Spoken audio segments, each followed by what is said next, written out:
चलिए इस वीडियो में हम बात करेंगे तमिलनाडु की, क्योंकि तमिलनाडु की सियासत में भूचाल आया हुआ है। अन्नामलाई ने तमिलनाडु में गर्दा मचाया है। जैसा मैंने आपसे कहा, लॉन्च के कुछ ही घंटों में 15 लाख लोग उनसे जुड़ गए हैं। और आखिरकार अन्नामलाई किसकी टेंशन अब बढ़ा रहे हैं, इस वीडियो में वही पता चलेगा। नमस्कार, आप देख रहे हैं न्यूज़ 18 डिजिटल प्लेटफॉर्म। मैं हूं आपके साथ श्रुति श्रीवास्तव। तमिलनाडु में इस बार के विधानसभा चुनाव में टीवी के चीफ और फिल्म स्टार थलापति विजय के रूप में नया ध्रुव तारा उभरा। पहले ही चुनाव में विजय ने बड़ी सफलता हासिल की और प्रदेश के मुख्यमंत्री बन गए। अब अन्नामलाई ने भाजपा से अलग होने के बाद नए मूवमेंट की शुरुआत की है। और किसकी टेंशन बढ़ाई है, इस इंट्रोडक्शन से आपको पता भी चल गया होगा, लेकिन विस्तार से समझिए। दरअसल भारतीय जनता पार्टी यानी कि भाजपा से अलग होने के कुछ ही दिनों बाद पूर्व तमिलनाडु बीजेपी अध्यक्ष के अन्नामलाई ने अपने नए पॉलिटिकल मूवमेंट की शुरुआत कर दी है। कलाम स्कूल ऑफ आइडियोलॉजी के कंसेप्ट पर बेस्ड इस पहल को शुरुआती चरण में ही व्यापक समर्थन मिला। आंदोलन के लॉन्च होने के कुछ घंटों के भीतर ही इसकी सदस्य संख्या 15 लाख से अधिक पहुंच गई, जिसे तमिलनाडु की राजनीति में एक महत्वपूर्ण घटनाक्रम माना जा रहा है। अन्नामलाई ने 5 जून को भाजपा से अपना नाता औपचारिक रूप से तोड़ लिया था और इसके बाद उन्होंने अपनी नई राजनीतिक यात्रा की घोषणा करते हुए वी द लीडर्स नामक कैंपेन की शुरुआत की। यह पहल एपीजे अब्दुल कलाम के विचारों से प्रेरित बताई जा रही है और इसका संचालन APJ Abdul Kalam centre for ethics and politics के तहत किया जाएगा। अन्नामलाई ने अपने पहले सार्वजनिक संबोधन में कहा कि यह मूवमेंट आम लोगों को राजनीति के केंद्र में लाने का प्रयास है। उन्होंने बताया कि कोयम्बटूर में एक प्रशिक्षण और शोध संस्थान स्थापित किया जाएगा, जहां राजनीति, नेतृत्व और सार्वजनिक नीति पर अध्ययन और प्रशिक्षण दिया जाएगा। उनके अनुसार डॉक्टर कलाम उत्कृष्टता, समर्पण, त्याग, राष्ट्रीय एकता और राष्ट्रवाद के प्रतीक थे। उन्होंने कहा कि एक गौरवान्वित तमिल और राष्ट्रवादी व्यक्तित्व के रूप में कलाम को आंदोलन के केंद्र में रखकर तमिलनाडु की राजनीति में एक नया विमर्श शुरू किया जा रहा है।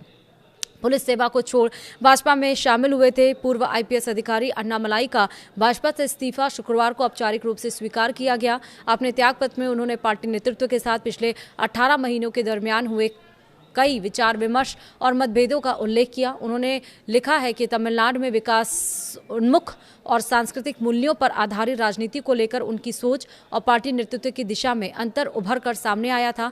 वरिष्ठ नेताओं के साथ चर्चा के बाद उन्होंने निष्कर्ष निकाला कि राज्य के भविष्य को लेकर उनके विचार अब भाजपा की रणनीति से मेल नहीं खाते। अन्नामलाई साल 2020 में भारतीय पुलिस सेवा छोड़कर भाजपा में शामिल हुए थे। पार्टी में आने के कुछ ही सप्ताह बाद उन्हें राज्य उपाध्यक्ष बनाया गया और 1 वर्ष के भीतर मात्र 37 वर्ष की आयु में तमिलनाडु भाजपा की कमान सौंप दी गई थी।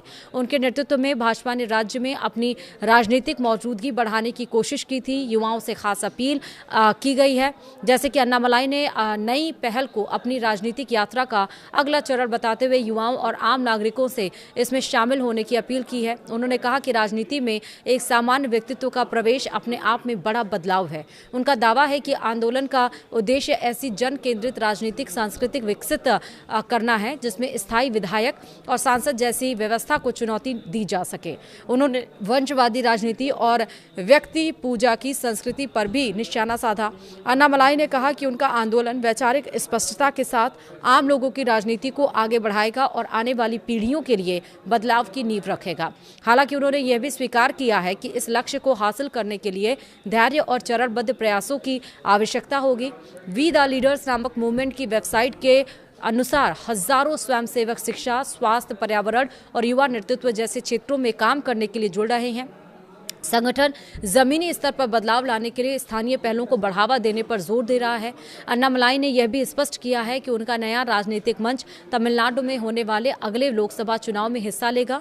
उन्होंने ये भी कहा कि उनका उद्देश्य केवल चुनाव लड़ना नहीं, बल्कि ऐसे नए राजनीतिक नेतृत्व को तैयार करना है जो पारंपरिक राजनीतिक ढांचों के बजाय आम नागरिकों की आकांक्षाओं का प्रतिनिधित्व करे। उनके अनुसार 6 वर्ष पहले राजनीति में आने का उनका मकसद तमिलनाडु में सकारात्मक बदलाव लाना था और यह नया आंदोलन उसी लक्ष्य को आगे बढ़ाने का प्रयास है।